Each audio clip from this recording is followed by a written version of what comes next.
తిరుమల ఈ లడ్డు మీద జరిగిన ఈ కల్తీ ఈ డిబేట్కి సంబంధించి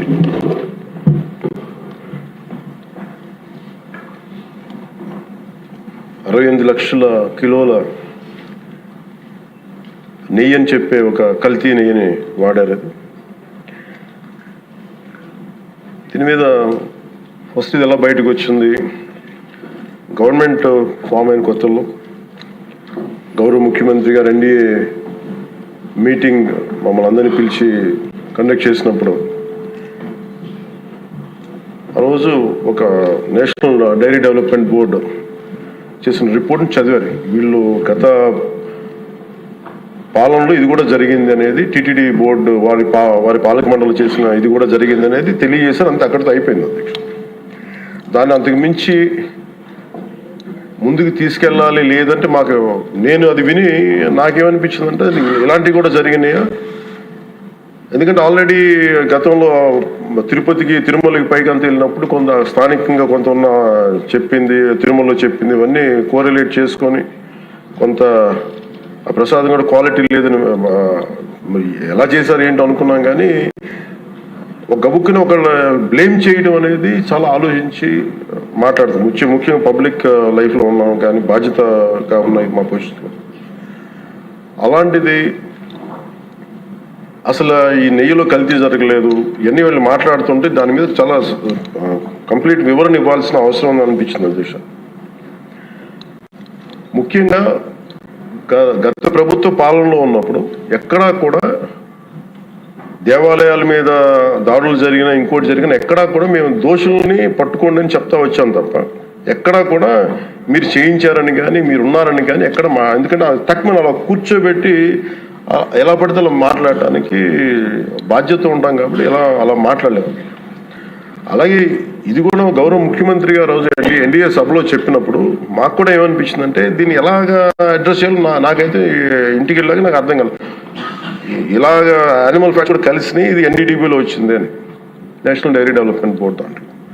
సో ఇవన్నీ కూర్చోబెట్టి మాట్లాడుతున్నప్పుడు నేను తర్వాత మార్నింగ్ నేను ట్వీట్ చేశాను అధ్యక్ష. దాని మీద ఎందుకు ట్వీట్ చేయాల్సి వచ్చిందంటే వరుసగా నన్ను ట్యాగ్ చేస్తే చాలా మెసేజ్లు వస్తూ ఉన్నాయంట. నా ఆఫీస్ నుంచి అన్ని పంపించేటప్పుడు నేను చూసాను ఏం జరిగిందంటే మీరు ఎవరు మాట్లాడరేంటి ఇలాంటి రిపోర్ట్ ఉన్నప్పుడు కూడా మీరు ఎవరు మాట్లాడరు ఏంటంటే అప్పుడు నా ఉద్దేశం ఏముందంటే ఇది ఈ దేవాలయాలు జరిగే ఇలాంటివన్నీ ఇవన్నీ కూర్చోబెట్టి దీనికి ఒక రక్షణ ఒక సనాతన ధర్మ రక్షణ బోర్డు లాంటి ఉంటే బాగుంటుంది. ఎందుకంటే ఇలాంటి కూర్చోబెట్టి చాలా న్యూట్రల్గా చాలా ఆబ్జెక్టివ్గా చేయొచ్చు ఇవి అనే ఉద్దేశంతో నేను పెట్టాను అధ్యక్ష. నాకు గిల్ట్ ఎక్కడొచ్చిందంటే అరే ఇవన్నీ మనకి లాస్ట్ 2-3 years మా టెంపుల్ దగ్గర తిరుమలకి వెళ్ళినప్పుడు కూడా గౌరవ మంత్రివర్యులు మనోహర్ గారు మేము వెళ్ళినప్పుడు మా దృష్టికి చాలామంది తీసుకొచ్చారు అధ్యక్ష. మేమే 2-3 పర్యాలు మేమే మాట్లాడుకున్నాం. సో నాకు అవన్నీ గుర్తొచ్చి అరే మనకి తప్పు జరిగింది తెలిసి మనం దాన్ని సరిగ్గా తీసుకెళ్ళకపోయిన ఒక పశ్చాత్తాపంతో నేను ఒక దీక్ష చేశాను అధ్యక్ష. ఆ తర్వాత దాన్ని అందరూ అన్ని రకాలుగా తీసుకెళ్ళారు సార్ 3 parties. అలాగే మాకు తర్వాత మొన్న గౌరవ ముఖ్యమంత్రి గారు మనకి కేశవ్ గారు మా క్యాబినెట్లో కూర్చున్నప్పుడు మా దృష్టికి తీసుకొచ్చింది అసలు ఈ నెయ్యే లేదనేది చాలా స్పష్టంగా తెలియదు. మాకేమనిపించిందంటే ఏదైనా సరే innovation is very important in life. Innovation లేకపోతే ఈ పాటికి ఒక్కొక్కరు ఒకలా ఇన్నోవేట్ చేస్తారు. బట్ ఈ పర్టికులర్ ఈ గత ప్రభుత్వంలో ఉన్న వ్యక్తులు వీళ్ళు అరాచకంలో ఇన్నోవేషన్ చేశారు. వీళ్ళు కల్తీలు కూడా అంటే మామూలుగా ఒక నెయ్యి కావాలంటే పాలలో నుంచే కాకుండా రసాయనాల నుంచి కూడా తీయచ్చు, మిగతా వాటి నుంచి కూడా తీయచ్చు అని చేసి చూపించారు. దానికి సంబంధించిన కంప్లీట్ సిబిఐకి ఆ రిపోర్ట్ ఇచ్చినప్పుడు ఎక్కడా కూడా నెయ్యి లేకుండా వీళ్ళు నెయ్యి తయారు చేశారని స్పష్టంగా తెలియజేశారు. ఇప్పుడు మనం ఏం మాట్లాడుతున్నాం వీళ్ళందరితో అంటే ఎక్కడా కూడా ఈ సభసాక్షిగా చెప్తున్నాను, ఇది ప్రజలకు కూడా తెలియాలి, ఎక్కడా కూడా గత ప్రభుత్వం తాలూకు హెడ్ చేసిన వ్యక్తి చేశారని ఎక్కడ కూడా నేను ప్రత్యేకించి మాట్లాడాలి. నేనేం చెప్తాను, టీటీడీ పాలక మండలి బాధ్యత ఇది. మీరు కూర్చోబెట్టి మీరు బాధ్యత తీసుకొని వాళ్ళ పార్టీ ఆ ప్రభుత్వం స్థాపించినప్పుడు వాళ్ళ నియమించిన పాలక మండలి వాళ్ళు చేసిన తప్పులకి సింపుల్ ఏం చేయాలి అధ్యక్ష? ఒక ఇంటర్వ్యూలో కూడా నన్ను అడిగితే నేనేం చెప్పానంటే you mean to say you going to blame the person who headed the last government అంటే my intention is not that. My intention is always to say that who did this, who are the perpetrators. A perpetrators is more or less they are the TTD board. Let them be accountable for that. ఎక్కడ కూడా నేను ఈ వ్యక్తి గురించి మేము మాట్లాడలేదు, ఎందుకంటే డైరెక్ట్గా ఇన్వాల్వ్మెంట్ ఉందని మనం చెప్పట్లేదు అది, ఎందుకంటే వాళ్ళు నియమించిన బోర్డు ఇది. కానీ వాళ్ళు ఏం చేస్తున్నారు అక్కడ కూర్చోబెట్టి ఎక్కడా కూడా సింపుల్గా ఏం చేయాలి దీక్ష? నిజంగా నేనేం చెప్పాను ఆ ఇంటర్వ్యూలో కూడా, ఆయనే తప్పు, నాకు సంబంధం లేదు, మేము పలానా టీటీడీ బోర్డు చేసింది ఇది, ఆ టీటీడీ బోర్డు మీద మీరు నిష్పక్షపాతంగా ఒక కమిటీ వేయండి, ఆ దోషులు శిక్ష పడేలా చేయండి, వాట్ ఎవర్ దాని అవుట్కమ్ ఏముంటుందో దాన్ని బయట పెట్టండి. ఇంత సింపుల్గా తేల్చేయచ్చు. వాళ్ళు వెనకెందుకు వేసుకొస్తున్నారు నాకు ఈ రోజుకి నాకు అర్థం కాదు. ఈ రోజుకి వెనకేసుకు రావాల్సిన అవసరం లేదు. వెరీ క్లియర్ కట్ రిపోర్ట్ ఇచ్చింది. ఇందులో కంప్లీట్గా అసలు నెయ్యి లేకుండా వీళ్ళు నెయ్యి తయారు చేశారు కనుక రసాయనాలతోటి పామాయిల్ తోటి వీటన్నిటితో బేస్ చేసుకొని నెయ్యి లేకుండా నెయ్యి తయారు చేశారు. It's very clear cut, it's evident. ఇప్పుడు ఎందుకు ఇంత డిస్కషన్ అవుతుంది అధ్యక్ష? మనందరం కూర్చోబెట్టి ఇంత సభా సమయాన్ని ప్రజలకు ఇవ్వాల్సింది కేవలం తిరుపతి లడ్డు గురించి ఎందుకు మాట్లాడాల్సి వస్తుందంటే, వాళ్ళు నిజంగా కనుక ఉప్పేసుకుని ఉంటే కల్తీ జరిగింది, దానికి తగ్గ లా ఏం కోర్స్ యాక్షన్ ఏం తీసుకోవాలో తీసేసుకుని అయిపోతుంటే దానికి ఎవరైతే పర్పెట్రేటర్స్ ఉన్నారో వాళ్ళకి ఆ శిక్షగా వెళ్ళిపోతారు. అలా కాకుండా అసలు ఆ నెయ్యిలో కల్తీ లేదు, యానిమల్ ఫ్యాట్ లేదు, రిపోర్ట్ ఇచ్చిన తర్వాత ఇవన్నీ. అందుకని ఈ సభ ఈరోజు ఇంతమంది మాట్లాడాల్సి వస్తుంది అధ్యక్ష. మాకు ఏమనిపించిందంటే అధ్యక్ష, దీన్ని క్యాబినెట్ మీటింగ్లో మా దృష్టికి తీసుకొచ్చింది మీకు తెలియజేస్తున్నాను మీ ద్వారా ప్రజలకి. సిబిఐ నేతృత్వంలోని ఈ స్పెషల్ ఇన్వెస్టిగేషన్ టీం ఆ నెయ్యి తయారీకి 1 లీటర్ పాలు కూడా వినియోగించలేదని చెప్పి చాలా ఖచ్చితంగా తేల్చింది. ఆ పామాయిల్లో రసాయనాలు కలిపి తయారు చేసినట్టు చెప్పింది. ఆ ఇతర రసాయనాలు ఏ మూలకాల నుంచి తయారయ్యాయో నిర్ధారణ చేసే సాంకేతికత, దానికై సంబంధించిన టెక్నాలజీ ఆ పర్టికులర్ మా వద్ద లేదనేది ఆ సిట్ తేల్చేసింది. ఈ కేసులో 36 మందిని నిందితులుగా తేల్చింది.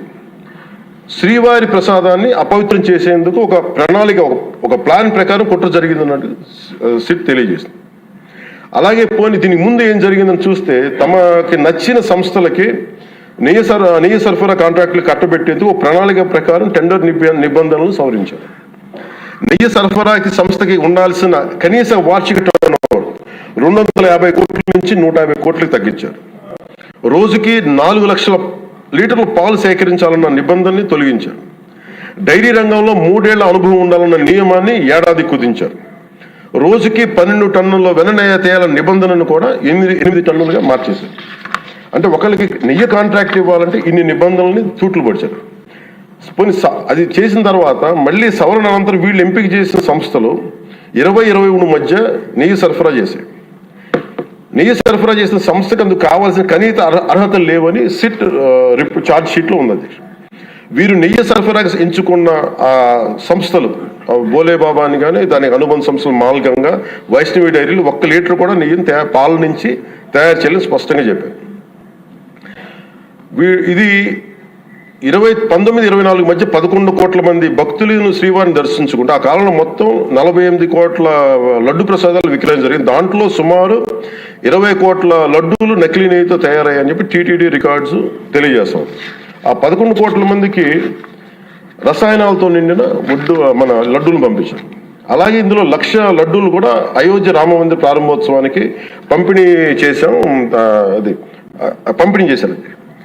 నేను మొన్న మన క్యాబినెట్లో మన గౌరవ ముఖ్యమంత్రి గారు మేమందరం కూర్చొని మాట్లాడుతున్నప్పుడు నాకు పర్సనల్గా మెసేజ్ ఏంటంటే, అమరావతి మన ఈ అయోధ్యకి పంపిన లడ్డూలు ఈ లడ్డూలు కాదు, ఇవి వేరే లడ్డూలు. అలా ఎలా తేడా చెప్తారు వీళ్ళు? దానికోసం ప్రత్యేకంగా అంటే అక్కడ నిబంధనలు ఎక్కడా కూడా మీరు నెయ్యి మేము పలానోళ్ళు కొన్నారు మాకు డీటెయిల్స్ ఇస్తా ఉన్నారు. నేను సభాముఖంగా ఎందుకు వాళ్ళకి పేర్లు ప్రస్తావించారు, అది చెప్పిన వ్యక్తులు కానీ వీళ్ళు కానీ. నేను అడిగింది ఏంటంటే, ఓకే మీకు దాని మీద ఆధారాలు ఏమున్నాయి, మీరు ఈ లాటే పంపించారు అయోధ్యకి అనేది మీకు ఏముంటాయి? ఎక్కడ ఏం లేదు, అన్ని గాల్లో మాట్లాడుతున్నారు వీళ్ళందరూ. ఇప్పుడు ప్రత్యేకించి మేము అడుగుతుంది ఏంటంటే, దీనికి సంబంధించి కంప్లీట్ పాలక మండలి బోర్డు టీటీడీ పాలక మండలి board they have to take responsibility. వాళ్ళని ఒక గత ప్రభుత్వాన్ని నడిపిన ఆ ముఖ్యుడైన ఆ వ్యక్తి వాళ్ళని వెనకేసుకొస్తున్నారంటే అందులో కూడా మీకు కూడా బాధ్యత తీసుకోవాల్సి వస్తుంది. అందుకని సభాముఖంగా మేము అందరికీ ఏం చెప్తున్నామంటే let the law take its own course. ఎవరైతే దోషులు ఉన్నారో వాళ్ళకి శిక్ష పడాల్సిందే. మా ఉద్దేశం ఒకటే అధ్యక్ష, ప్రాబ్లం ఎక్కడ ఉంది అంటే ఇందులో మనందరం కూడా ఇందాక మన గౌరవ సభ్యులు మాట్లాడతా, నెల్లూరుకు సంబంధించి సోమిరెడ్డి గారు మాట్లాడతా దర్గా కానీ మన కశ్మూర్ దర్గా గురించి వీటన్నిటి మాట్లాడుతూ ఉంటే బేసిక్గా నేను కూడా నెల్లూరులో పెరిగాను కాబట్టి నేను అర్థం చేసుకోగలను. అది ఎక్కడా కూడా వేరే మతాలను కించపరచడం అనేది తెలియదు అధ్యక్ష ఈ దేశం. అందుకే ఈ దేశం ఇలా ఉండేది కాదు. అలాంటి దేశం సాంప్రదాయాలని వీళ్ళు కూర్చోబెట్టి కల్తీ జరిగిందంటే వెరీ సింపుల్గా ఏం చేయాలి, అడల్ట్రేషన్ జరిగింది, మేము కూర్చోబెట్టి దీన్ని కరెక్ట్ చేసుకుని మీరు కరెక్ట్ చేయండి, మేము మీకు మద్దతు ఇస్తాం, ఇంతే చెప్పాలి అధ్యక్ష. అంతేగాని దాన్ని వెనకేసి వస్తున్నారు అంటే ఒకటి క్లియర్ కట్ రిపోర్ట్ ఉంది, అందులో నెయ్యి లేదనేది, అందులో రసాయనాలు ఉన్నాయని క్లియర్ కట్ చెప్పింది. ఈ రసాయనాల్లో ఏమున్నాయి అనేది అది పెరుమాళ్ గారికి ఆయనే కూర్చొని చేయాలండి. ఒక రిపోర్ట్ ఏమో మాకు ఎన్డీడీబీ రిపోర్ట్ ఏమో దాంట్లో ఖచ్చితంగా ఈ జంతువు సంబంధించిన అవశేషాలు ఉన్నాయి అనేది చాలా స్పష్టంగా చెప్పారు. అది ప్రాపర్ ఆథరైజ్డ్ బోర్డు. ఇప్పుడు వీళ్ళేమో కూర్చొని అది కూడా మాట్లాడలేదు. Very clear cut as on today special మన సిబిఐ ఇచ్చిన మన ఛార్జ్ షీట్ ప్రకారం ఆ నెయ్యి కాదు, ఇది పామాయిల్తో పాటు రసాయనాలు కలిపింది. దీన్ని కూర్చోబెట్టి వాళ్ళు ఇంత మాట్లాడుతున్నారంటే ఇది ఖచ్చితంగా ప్రజల మధ్యకి వెళ్ళాలి. దీని నుంచి లబ్ధి పొందేది ఏం లేదు ఇక్కడ. కానీ ఇది ఏంటంటే ఇది ధర్మానికి సంబంధించిన విషయం అధ్యక్ష.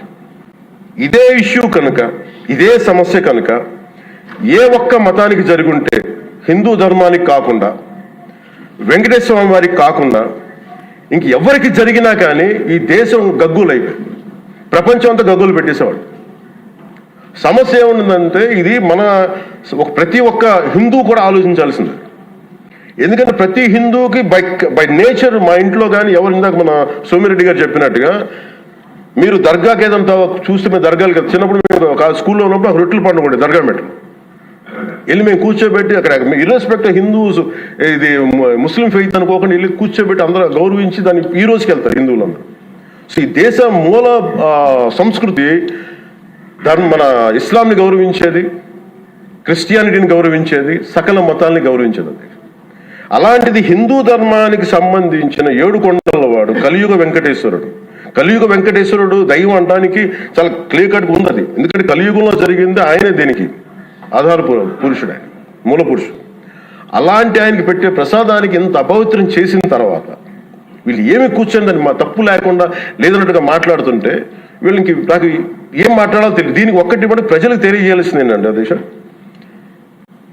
ఇదే వేరే ఇస్లాంకి జరిగిన, క్రిస్టియానిటీకి జరిగిన, జీసస్ క్రైస్ట్కి జరిగిన, మహమ్మద్ ప్రవక్తకి జరిగిన, అల్లాకి జరిగిన ఇలా ఉండేది కదా అధ్యక్ష. వాళ్ళు ఆ రోజు మన కౌన్సిల్లో కూడా అలా పటాలు తీసుకొచ్చేవాళ్ళు వేరే ఏ దేవత అయితే. బికాజ్ ఇది హిందువులు కాబట్టి వీళ్ళ కులాలతో ముక్కలుగా అయిపోయి ఉంటారు కాబట్టి హిందువులు తమ మతాలను ఎడాపెడా వీళ్ళు జోకులు వేసుకోగలరు కాబట్టి దీనికి సీరియస్నెస్ లేదు అధ్యక్ష. Before blaming anybody else every Hindu has to take a responsibility for this. Every Hindu.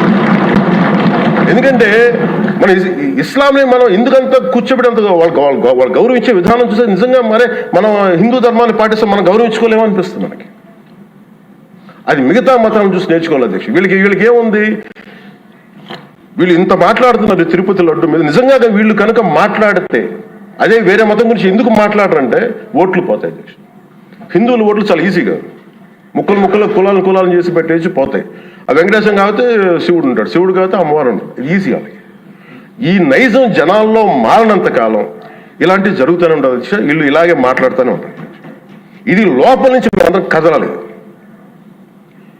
ఇర్రెస్పెక్ట్ of parties. నేను వైసీపీలో ఇప్పుడు రాని వైసీపీ నాయకులు కూడా అడుగుతున్నాను, వాళ్ళ పద్ధతిదారులు కూడా చెప్తున్నాను ఈ సభాముఖం. మీరు ఎవరన్నా సరే రేపొద్దున్న నుంచి మీరు వెళ్ళి తిరుమలలో వెంకటేశ్వర స్వామిని దర్శించుకున్నప్పుడు ఆ నిలువెత్తు స్వామివారిని చూసినప్పుడు మీకు గిల్ట్ కలగకపోతే మీరు చూడండి. ఎందుకంటే ఆయన కళ్ళలోకి చూసినప్పుడు మీరు ఇన్ని తప్పులు చేసేవాళ్ళు మేము వెనకేసుకొస్తున్నామని ఎవరన్నా మాట్లాడితే ఆ పాపం వాళ్ళకే కాదు వాళ్ళకు కూడా చుట్టుకుంటుంది. ఇది ఖచ్చితంగా దీన్ని ఎక్కడో చోట దీనికి ఒక లాజికల్ కన్క్లూజన్ అయితే పర్టికల్ దోషులకి శిక్ష పడాల్సిందే. ఎందుకంటే ఇది ఇక్కడతో ఆగకపోతే ఇది ఒక పరంపర అయిపోతుంది. అందుకని మేము ఖచ్చితంగా I'm committed to get this who are are the perpetrator they should be punished. అలాగే ఒక ముగింపు 2 వాక్యాలు చెప్పి నేను మాకు చెప్పి ముగిస్తాను. మొన్న ఈ మధ్య నేను ఆముక్తమాల్య చదువుతున్నప్పుడు 218వ పద్యం దాంట్లో ఆయన చెప్పింది ప్రత్యేకించి ఆయన రాసిన ఈ